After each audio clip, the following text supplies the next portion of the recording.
check. 1 2. 1 2 3 4. Check. 1 2 1 2 3 4. 1 2. Test. 1.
Good afternoon.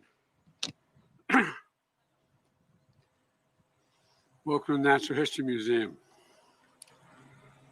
You know, as a nation, we faced one of the most difficult moments in our history, in my view.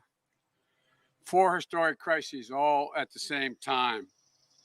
The worst pandemic in 100 years that's already killed nearly 200,000 people and counting. The worst economic crisis since the Great Depression that's cost tens of millions of American jobs and counting.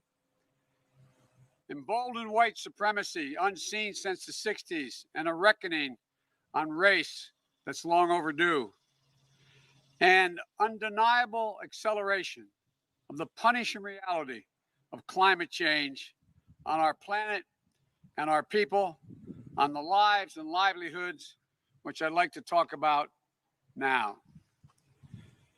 Jill and I continued, as I suspect all of you do, is pray for everyone in California, Oregon, and Washington, and across the West as these devastating wildfires rage on, just as we hold them in our hearts, those who have faced the hurricanes, tropical storms off our coast of Florida, North Carolina, or like parts of New Orleans that in fact have just been issued an emergency evacuation order for Hurricane Sally. Floods and droughts across the Midwest, the fury of climate change everywhere, all this year and right now. We stand with our families who have lost everything, the firefighters, the first responders, risking everything to save others, and the millions of Americans caught between relocating during a pandemic or staying put as ashes and smoke pollute the air they breathe. Just think about that. People are not just worried about raging fires. They're worried about the air they breathe, about the damage to their lungs.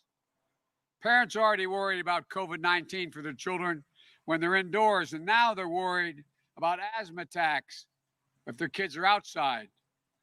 Over the past 2 years, the total damage from wildfires has reached nearly $50 billion in California alone. 50 billion. This year alone, nearly 5 million acres have burned across 10 states, more acreage than the entire state of Connecticut. And it's only September. California's wildfire season typically runs through October. Fires are blazing so brightly, smoke reaching so far, NASA satellites can see them 1 million miles away in space. The cost of this year's damage will again be astronomically high. But think of it from the view on the ground, in the smoldering ashes. Loved ones lost, along with the photos, the keepsakes, all the memories. Spouses and kids praying each night for their firefighter husband, father, wife, and mother. Will they come home? Entire communities destroyed. We have to act as a nation. It shouldn't be so bad that millions of Americans live in the shadow of an orange sky and they're left asking, is doomsday here? And I know this feeling of dread and anxiety extends well beyond the fires. We've seen record hurricane season, costing billions of dollars as well. Last month, Hurricane Laura intensified at a near record rate just before its landfall along the Louisiana and Gulf Coast. It's a troubling marker, not for just the increased frequency of the hurricanes, but more powerful and destructive storms. They're causing record damage after record damage to people's homes, lives, and livelihoods.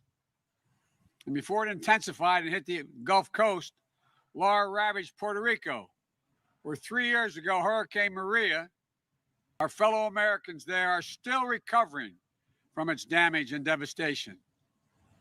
Think about that reality. Our fellow Americans are still putting things back together from the last big storm as they face the next one. We've also seen historic flooding in the Midwest, often compounding the damage delivered. by last year's floods that cost billions of dollars in damage. Many of you traveled through the Midwest with me on that bus tour and you saw it.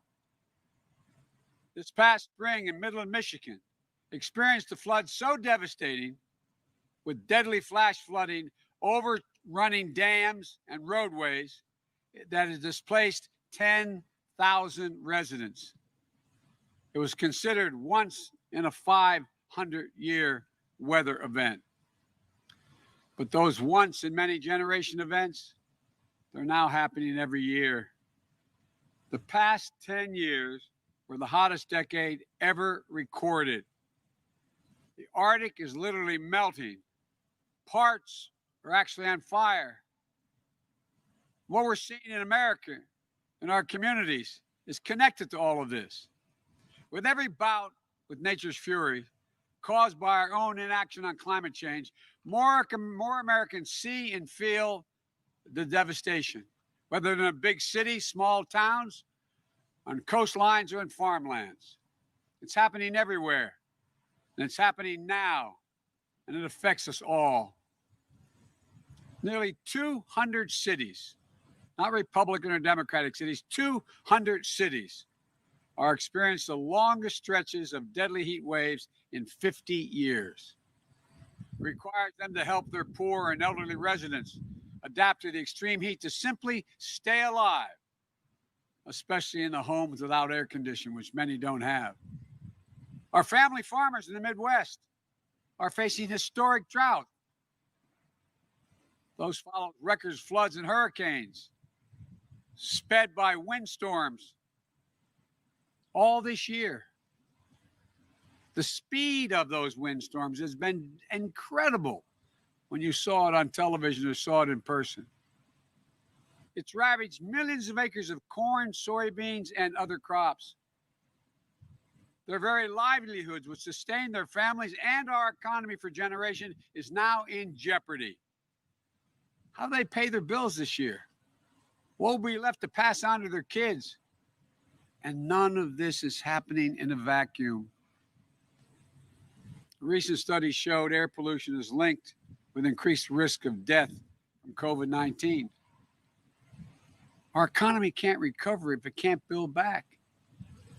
With more resiliency, more ability to withstand extreme weather that will only come with greater frequency and intensity. The unrelenting impact of climate change affects every single solitary one of us. But too often, the brunt falls disproportionately on communities of color, exacerbating the need for environmental justice. Sorry, as a bug. Speaking of the environment. These are interlocking crises of our time. Requires action, not denial. Requires leadership, not scapegoating. It requires the president to meet the threshold duty of the office, to care for everyone, to defend us from every attack, seen and unseen, always and without exception. Because here's the deal. Hurricanes don't swerve to avoid red states or blue states. Wildfires don't skip towns that voted a certain way. The impacts of climate change don't pick and choose. That's because it's not a partisan phenomenon. It's science. And our response should be the same, grounded in science. Acting together, all of us. But like with our federal response to COVID-19, the lack of a national strategy on climate change overall leaves us with a patchwork of solutions. As a matter of fact, it's been made worse by the changes this administration has made. I'm speaking from Delaware. We're the lowest lying state in the nation relative to sea level. Where just last week, Delaware State Attorney General sued 31 big fossil fuel companies, alleging that they knowingly wreaked havoc and damage on our climate. Damage that is plain for everyone to see but the president. And as he flies to California today, we know he has no interest in meeting this moment. We know he won't listen to the experts or treat this disaster with the urgency it demands, as any president should do during a national emergency. He's already said he wanted to withhold aid to California, to punish the people of California because they didn't vote for him. This is another crisis he won't take responsibility for. The West is literally on fire, and he blames the people whose homes and communities are burning. He says, quote, "You got to clean your floors. You got to clean your forest." This is the same president who threw paper towels on the people of Puerto Rico instead of truly helping them recover and rebuild. We know his disdain for our own military leaders and our veterans. Just last year, the Defense Department reported that climate change is a direct threat to more than 2/3 of the military's operationally critical installations. That's what the military warned him. And this could well could be a conservative estimate. Donald Trump's climate denial may not have caused these fires and record floods and record hurricanes, but if he gets a second term, these hellish events will continue to become more common, more devastating, and more deadly. And meanwhile, Donald Trump warns that integration is threatening our suburbs. It's ridiculous. But you know what is actually threatening our suburbs? Wildfires are burning the suburbs in the West. Floods are wiping out suburban neighborhoods in the Midwest. Hurricanes are imperiling suburban life along our coast. If we have 4 more years of Trump's climate denial, how many suburbs will be burned in wildfires? How many suburban neighborhoods will have been flooded out? How many suburbs will have been blown away in superstorms? If you give a climate arsonist 4 more years in the White House, why would anyone be surprised if we have more America ablaze? If you give a climate denier 4 more years in the White House, why would anyone be surprised when more of America is underwater? We need a president who respects science, who understands that the damage from climate change is already here. Unless we take urgent action, it will soon be more catastrophic. A president who recognizes, understands, and cares that Americans are dying, which makes President Trump's climate denialism, his disdain for science and facts, all the more unconscionable.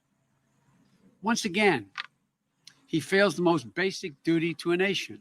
He fails to protect us from the pandemic, from an economic freefall, from racial unrest, from the ravages of climate change. It's clear that we're not safe in Donald Trump's America. This is Donald Trump's America. He's in charge. What he doesn't get is that even in a crisis, there's nothing beyond the capacity of the American people when we stand up and act together. And while so many of you are hurting right now, I want you to know that if you give me the honor of serving as your president, we can and we will meet this moment with urgency and purpose.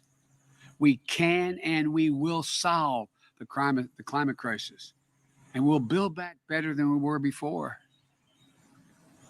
You know, when Donald Trump thinks about climate change, he thinks hoax. When I think about it, I think jobs. Good paying union jobs that put Americans to work, building a stronger, more climate resilient nation. A nation modernized. We have modernized water and transportation systems. An energy infrastructure to withstand the impacts of extreme weather and changing climate. When Donald Trump thinks about renewable energy, he sees windmills somehow as causing cancer. I see American manufacturing, American workers racing to lead the global market. I see farmers making agriculture the first in the world to achieve net zero emissions, and in the process, gaining new sources of income. When Donald Trump thinks about LED light bulbs, He says he doesn't like them because the lights are no good. They always make him look orange. I see small businesses and master electricians designing and installing award-winning energy conservation measures, rebuilding buildings across the country. This is going to reduce electrical consumption and save businesses hundreds of thousands of dollars a year in energy cost. While he turns against our allies, I'll bring us back into the Paris Agreement. I'll put us back in the business of leading the world on climate change. And I'll challenge every other country to up the ante on climate commitments. Where he reverses the Obama-Biden fuel efficiency standards, he picks big oil. He picks big oil companies over American workers. Even when the automobile industry agreed, he'll not only bring the standards back, I'll set new ambitious ones that our workers are ready to meet. I'll also see American workers building and installing 500,000 electric vehicle charging stations along our newly engaged infrastructure programs and highways all across the country. I see American consumers switching to electric vehicles through rebates and initiatives. Not only that, the United States owns and maintains an enormous fleet of vehicles. And we're going to harness the purchasing power of our federal government to make sure we're buying electric vehicles that are made and sourced by union workers right here in the United States of America.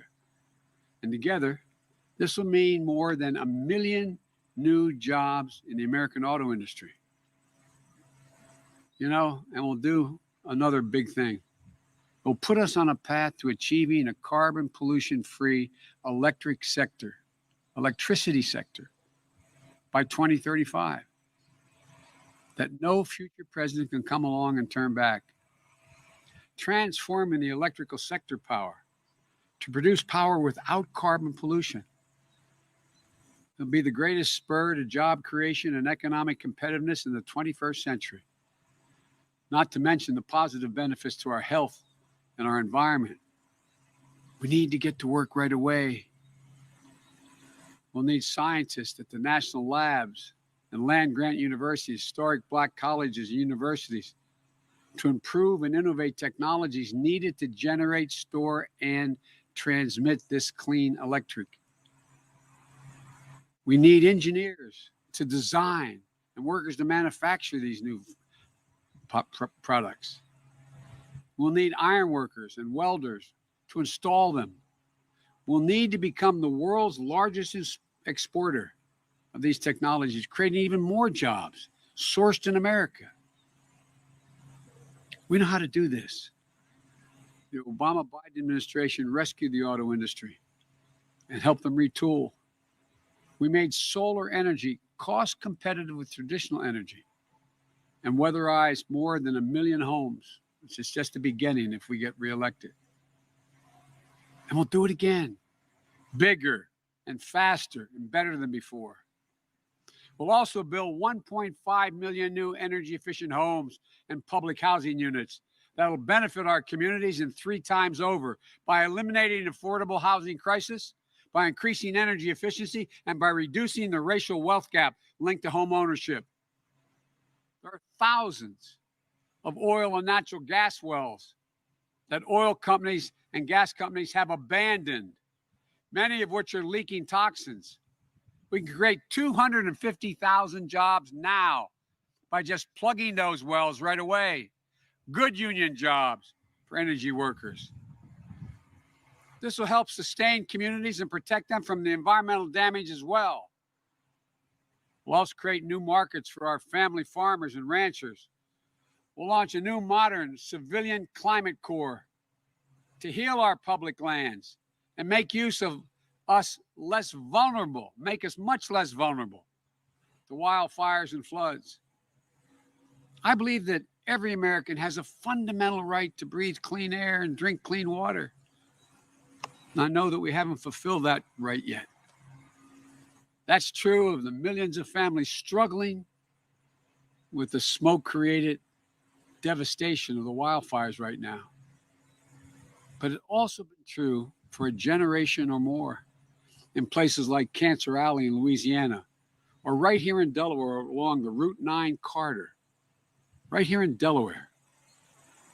Fulfilling this basic obligation to all Americans, especially in low-income white, black, brown, and Native American communities who too often don't have the clean air and the clean water. It's not going to be easy, but it's necessary. And I'm committing to get it done. These aren't pie-in-the-sky dreams.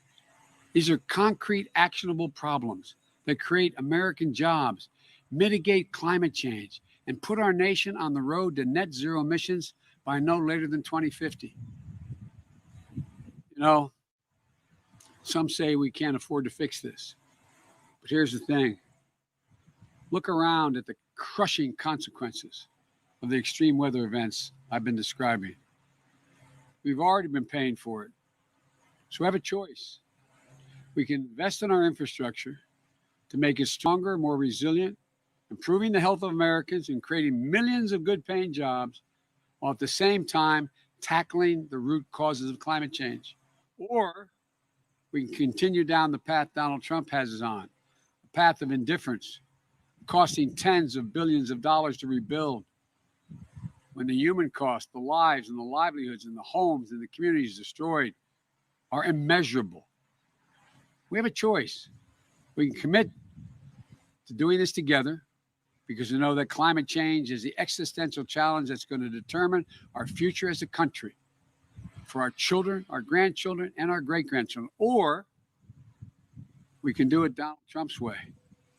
Ignore the facts, deny reality, which amounts to a full surrender and a failure to lead. It's backward-looking politics that's going to harm the environment, make communities less healthy, and hold back economic progress while other countries race ahead. And it's a mindset that doesn't have any faith in the capacity of the American people to compete, to innovate, and to win. Like the pandemic, dealing with climate change is a global crisis. And that requires American leadership. It requires a president for all Americans.